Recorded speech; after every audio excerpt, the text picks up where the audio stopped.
What's up YouTube, and welcome back to my channel. For those of you who are new here, welcome. My name is Amina, and for those of you who are returning, thank you for tuning in to my first ever Q&A.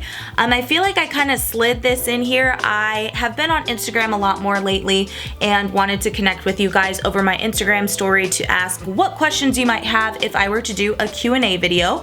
And a lot of you had a ton of hair questions, some of you had just regular life questions, so I will definitely be doing another one of these where I kind of promote it a little bit more right now. Down in the comments below, let me know if you would like a part 2 and what questions you would have for that. But for now, I got a lot of really great questions from Instagram, and I'm gonna pull off a couple from YouTube that I feel like have been recurring questions. So we will go ahead and answer those. Make sure to like, comment, and subscribe for all of the new videos coming. And without further ado, let's get into the questions. So if you are here for hair questions, you are in the right place, because of course, many of you who are transitioning or fully natural and just have some questions on little different things that you can do, I will be starting here. And then in the back half of the video, I will be answering some of the life questions that you guys had. So as far as the hair questions, the first question is, are braids safe for transitioners? I would say that braids are very safe for transitioners if you prep your hair in the right way and if you take care of your hair properly when your hair is in that protective braided style. So making sure that your hair is very well moisturized and you've deep conditioned your hair, you have put oil in your hair, and you're just packing it in with as many nutrients as possible, and then braiding your hair, I think that that is a lot safer than if you just have dry hair, you haven't really been taking care of your hair or prepped it properly. When you put dry hair into braids, your hair is already having a hard time getting in moisture when you are washing your hair during that protective style. So you just really want to make sure that you're spritzing your hair as much as possible while it's in a protective style. You're oiling your scalp, you're oiling your hair a little bit, or doing a refreshing braid spray. I'm gonna put some names of some really good products for braided and twisted hairstyles. This is really just gonna ensure that your hair is safe in that style. Another thing that I would also add is, when you are doing a braided style, what a lot of people seem to do is take that style out and go straight into another protective style without letting their hair breathe. From time to time, this is okay if you have a really good hair care routine, but if you don't, then I really recommend, if possible, at least let your hair breathe for a week or two before putting it into another style. I know especially during the summer months or even the winter months when you just want your hair out of your way, that you just want to just keep it going and keep your hair care routine as easy as possible. But just make sure you're not forgetting to deep condition your hair. You're not forgetting to give your hair a nice cleansing wash, and just give it a little bit of a break, because when you're continuing to put that tension, especially on transitioning hair that's already weak between the straight pieces and the curly pieces, you're risking breaking your hair and damaging and just stunting the growth. So, long-winded answer, yes, but make sure that you are careful when you're doing it and taking good care of your hair before, middle, and after the process. Next question. One thing I'm having trouble with is my hair feeling like it doesn't like any of the products it used to love. As if all the products just sits on top of my hair. I thought it was product buildup, so I've washed my hair with sulfate shampoo, but after, it still feels the same way. Instead of my hair getting better, it feels so much more damaged and worse. What can I do? This is a great question, and one that I kind of talked about briefly in my top 10 tips for transitioning to natural hair. And a lot of what that entails is that you do need to have a little bit of a rotation once your hair does build up sort of a tolerance to a certain product or routine that you have. It's very normal for that to happen, and it doesn't mean that your hair is rejecting that product for the rest of time, but it does mean that you've used it so often that your hair is just asking for kind of a different set of ingredients because it has built up a lot. Now, she did the right thing in using a sulfate shampoo or a clarifying mask. You can use a mask that I'll put down below. I cannot remember the name of it, but it's that bentonite clay mask that a lot of people use just to kind of strip all of the extra buildup that's on their hair without damaging it. And that's a really great thing that you can do, but In addition to that, I think it's important to have a backup set of products and try to rotate every month or couple of months if you can and if you feel comfortable doing that. And that's gonna make sure that your hair doesn't get too used to and too hooked on certain products and then start rejecting it. So you know what your hair likes at that point. She said that she was using the TGIN Honey Miracle Mask, the Curl Enhancing Smoothie, all ones that I've recommended and love, but same thing has happened to me in the past where I can't use those products for a few months because I had used them so frequently. But now, after a couple months, after a few months of not using them, I've been able to circle back around and my hair is really liking those products again. So it's just a matter of keeping products in rotation and then also making sure that you are probably every 6 weeks to 2 months using some kind of sulfate or some type of mask that I mentioned to take off that product buildup that you're having, because we use a lot of products and sometimes we don't do the deep thorough wash that we need to remove that. I have a serious problem with the middle of my hair that is always dry. What can I do about that? Also, how can I style the front of my hair in front so I won't look awkward when it dries? So the first part of the question is the dry crown. So this part here, which you can see is also another dry part for me. You see a lot more frizz, a lot less definition, and a part of that is just normal. It's just something that I've kind of come to accept, but I do have a trick for restoring the moisture in it in the middle of the week when the rest of my curls seem to be happy and flourishing and this part is like, not going for it. What I do with that is make sure that I am putting a lot more oils and a lot more product into this area. I have some refresher sprays that I really love. I love the Diva Curl Set It Free Spray, and I really have been loving the Mizani Style Refresher Milk. It is bomb, and I will just put that in these little sections and then seal it with oil. And you can use conditioner, you can use your styling product that you normally do, but I just realized that I do need to be a little bit more heavy-handed with this area here because it is so dry and it does crave a lot more moisture than the rest of my hair. So just honor that as much as possible, but then don't get too hung up on it. You know, sometimes I'm like, well, I guess that's just what it's gonna do. And yeah, just own it, but also treat it as well as you can. For the second part of her question, how can I style the front of my hair in front so it doesn't look awkward when it dries? So I have noticed that the key to having front bangs, first of all, is that this part of your hair is short, but also to have a little bit more shrinkage in this part too. Because when my hair is wet, and even like day 1 hair, day 2 hair, it's not as easy to put in front of my face like this because it's still stretched out and just needs a little bit more shrinkage and needs to dry more. So I always will style my hair with the side part here. You can see that it's still there. And then as the week kind of goes on, as the days pass by, I'll kind of shift it over and just kind of let it fall around my face as much as I can. And I kind of play around with it. I don't have too much hair in the back here.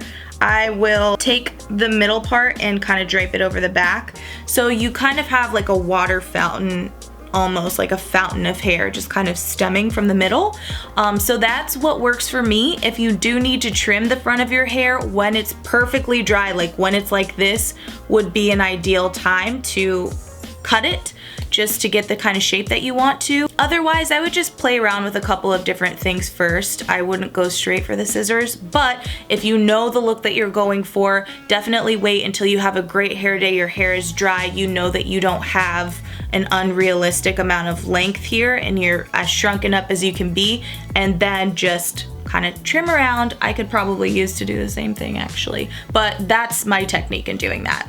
Other question that was very similar to the one that I just asked is how to prep hair for a protective style and how can you care for your hair after having the protective style. So I think that we covered that one.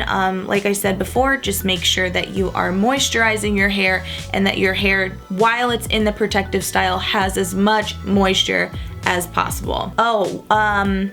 My favorite product combination to use when I had my braids in, actually right before I started transitioning, was the Trader Joe's Tea Tree Tingle Mint shampoo and conditioner. I ended up putting the conditioner, which can also be used as a co-wash as well, and I filled up a decent amount of water with the conditioner in a spray bottle, and I would use that to condition my scalp, but also kind of gently cleanse the roots as well. And I would bring it down the length of my braids, and I felt like that did a really great job at re-moisturizing my hair and kind of giving it what it needed, but it wasn't overkill. I feel like using shampoo sometimes can just be a little much and be really hard to rinse out. So using a co-wash with water, so it's a very, very thin mixture, is a great way to keep your hair moisturized and clean. Hair routine for cold AF weather. Great question. I actually have a curly hair routine for the winter time on my channel already, but what I recommend is oil. Oil that hair. Deep condition that hair. That was offbeat. Deep condition that hair. I think that just having as much moisture as possible during the drier months and the colder months is a major key. So what I will do at the end of every styling session, and of course I will deep condition every week. Then after I style my hair, put in my products, whatever I need to do, and this is whether you're transitioning or if you are completely natural, add some oil to the end of your routine. So you can use grapeseed oil. That's a really great thin oil that you can use that's not too heavy. I really like Jane Carter's healthy hair oil, and I'm gonna link down a bunch of oils below.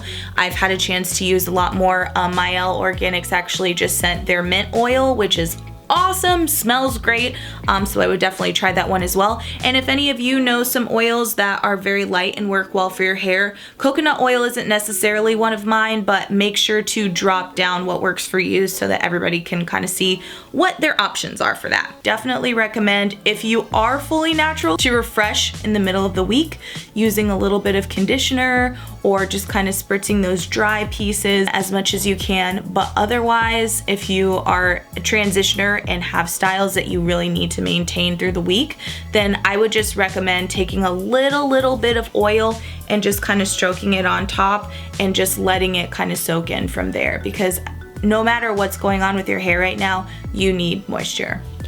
All right, I feel like I've been talking for a really long time. I'm just very long-winded today, or maybe all the time. So I am going to answer a couple of more hair questions, and then I will answer a few life questions and leave the rest of this Q&A open for you guys down below to ask your questions. So my last couple of hair questions are: what color is your hair, and how do you take care of color-treated curly hair?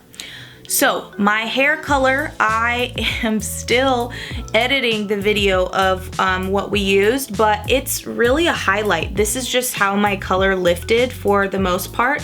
We did add a little bit more dimension with some lighter brown colors underneath, but this is a highlight. So she did use bleach, but she also used Olaplex, which is a key ingredient, and I promise you, no matter what kind of budget you're on, do not try to dye your hair by yourself unless you are already a certified cosmetologist. But if you are an everyday person, if you're a student, if you're, I don't care, you need a trained professional and somebody who is very aware and conscious of what it takes to protect curly hair during the process of coloring your hair. I'll make a video specifically about color treated natural hair and how to maintain and care for it, and what to do beforehand to prep and make sure that it's healthy and you have a positive experience.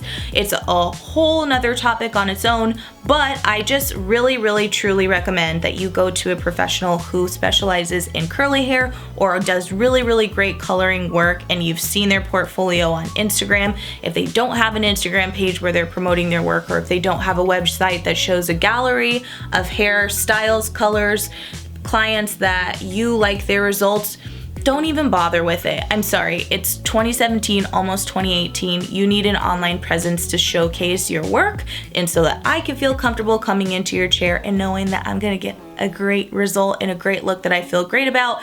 And I got my hair colored in April of this year, 2017, and the lady who did my hair did an incredible job. I can't vouch for her enough, and I can tag her information below, but we'll go through all of those details in another video. But yes, go to a professional and make sure they know what they're doing. And last question, there are a number of others, but I really don't want this to be a super long video.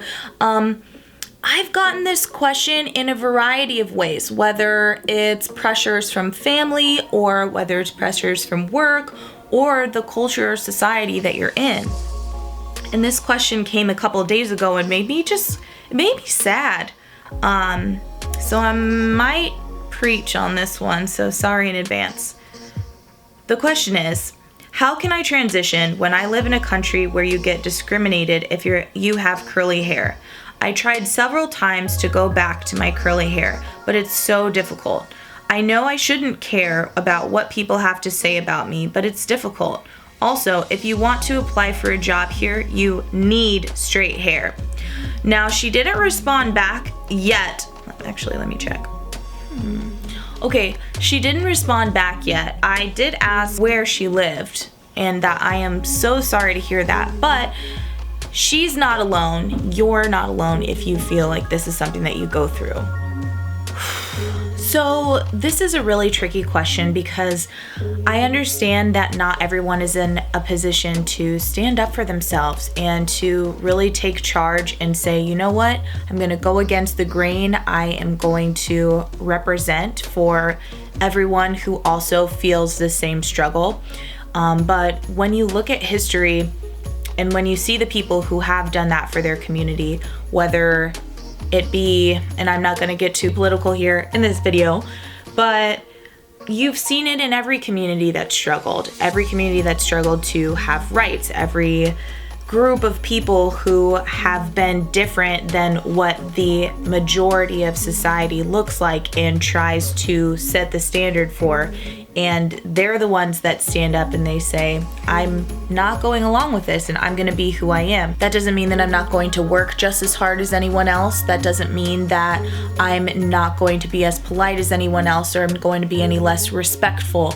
It just means that this is who I am and this is what I'm gonna do and this is what I'm going to look like because this is what I look like.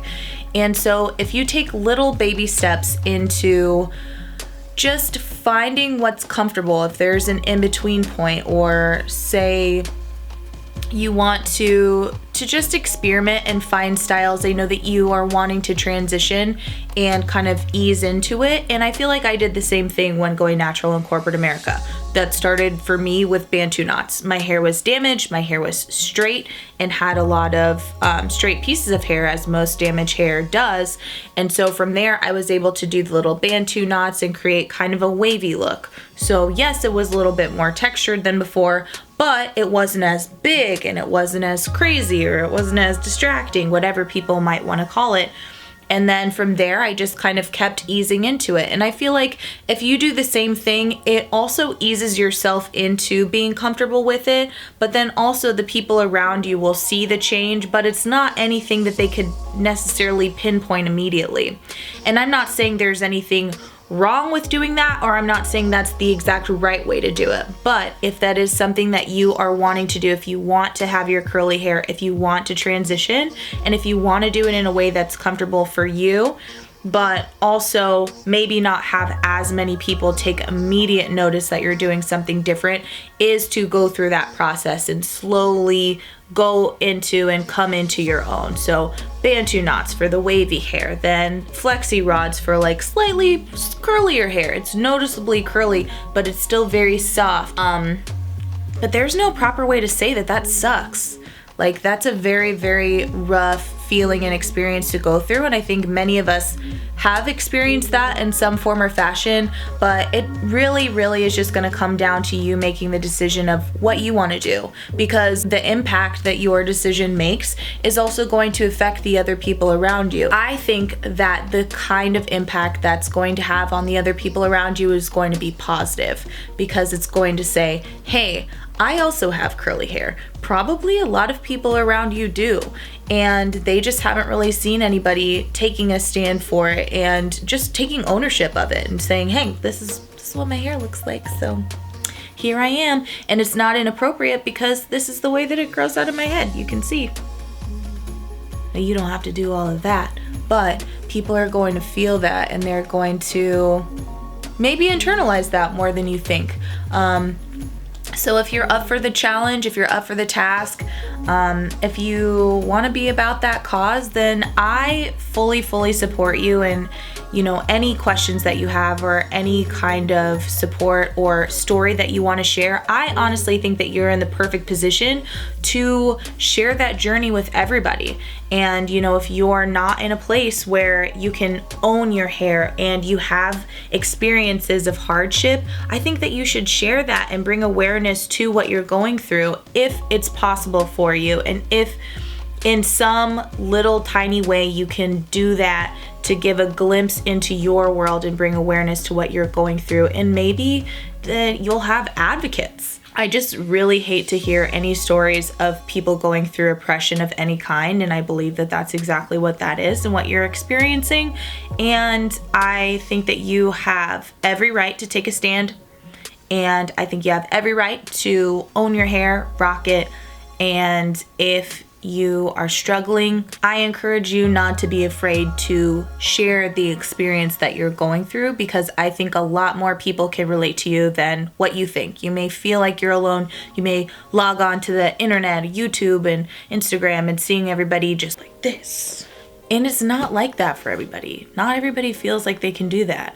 And you're not alone. So with that being said, I'm here for you. There's a lot of people that are here for you too. So I say go for it. Oh my gosh, I'm so preachy. I can't help myself. I can't help having moments like that. So I'm sorry if it's too much. All right, now for the other life and personal questions on that note. Where are you from? I was born and raised in southern Indiana. I won't give you a specific town, but I was raised in the Midwest in Indiana. My parents, my mom is from the East Coast. She was raised in New York, upstate, and my dad is from West Africa in Niger, right above Nigeria, if you don't know where that is. Lived in a lot of states and a lot of cities. I have also lived in North Carolina in the Raleigh, Durham, Chapel Hill area. I have lived in Chicago and now most recently in Los Angeles. Other life question. Oh, she always has great questions. What inspires and motivates you in life? What inspires and motivates me in life is knowing that I have the ability to help other people. What always inspires me is being able to have some kind of positive impact on someone, whether that's making them feel confident about making a decision or taking a certain path, or just feeling confident and comfortable in themselves and in their journey. That's something that I feel very inspired and motivated by. What motivates me more than anyone or anything is definitely God. I feel like I would consider myself a very spiritual person, and I just know that God gives me all of the strength. Every bit of strength that I have, I feel like I get it from Him. So I definitely feel like that keeps me going, especially when, every person gets in those little lulls and downtimes, and I find that going to church or hearing a message over a podcast, something like that, really inspires me and will re-energize me and give me more inspiration and more motivation that I need to keep on moving. And then also, I always just want to be better than I was. I just want to always be making improvements in any way that I can. And if I see different areas, which there's always room for growth and areas of opportunity to improve, and I am not afraid to identify those or have help identifying what that is and working on that to be the best version of myself. What is my nickname if I have one? I have a couple nicknames. My family calls me Amina. I feel like that's pretty much just family. And then my friends call me some derivative of Bean. When Twitter first came out or became popular in college, my first username, my first what do you call it? Now it's just a Twitter name, was Amina Bina. And actually that was my first Instagram name as well. Pretty much everything I went by was Amina Bina. I just thought it was a cutesy little name, and then just kind of stuck, and people called me Bina, Beans, and then other forms of that I don't want to encourage. So yeah, just Mina Bina or Bean or Beanie, stuff like that. Who motivated you to go natural in the first place? For me, it was Sunkissed Alba. That's a great question. I don't think that I really had a hair inspo. I always loved curly hair. I thought it looked great on other people, but actually when I started transitioning, it still really wasn't even that big yet. There really wasn't a ton of social media presence with it that I had taken notice of. I'm trying to think of the people that I used to watch beforehand. I don't really think any of them had like crazy natural hair until I watched the Bantu knot tutorial from Alyssa Forever. I wouldn't say that she was necessarily the one who inspired me to go natural because it's something that I really wanted to do for myself, but I was very much inspired by her tutorials. I thought that she did a really great job at just showing the versatility of natural hair, and I feel like that was inspiring to continue the process and to kind of get creative with what I wanted to do for the different styling. And then the more and more that I continue to get into the journey and see more people online who had a ton of other tutorials, like Natural 85, she's amazing. I think all of that was really motivating, but inspired to go natural was more so just wanting to be more of myself and to stop just slaving over my flat iron. All right, well, I just got a notification that my food arrived. So I just want to say thank you for tuning in. If you've made it this long, I really appreciate you watching my first Q&A video. Like I said before, I will definitely am happy to make another one for you. So ask your questions away down below, and I will have some more videos coming to you very soon. I have a collaboration coming up, or two, that I will be sharing in the upcoming weeks. So stay tuned and make sure you hit subscribe, like the video if you want to see more like this, and comment below. Thanks, and I'll talk to you soon. Bye.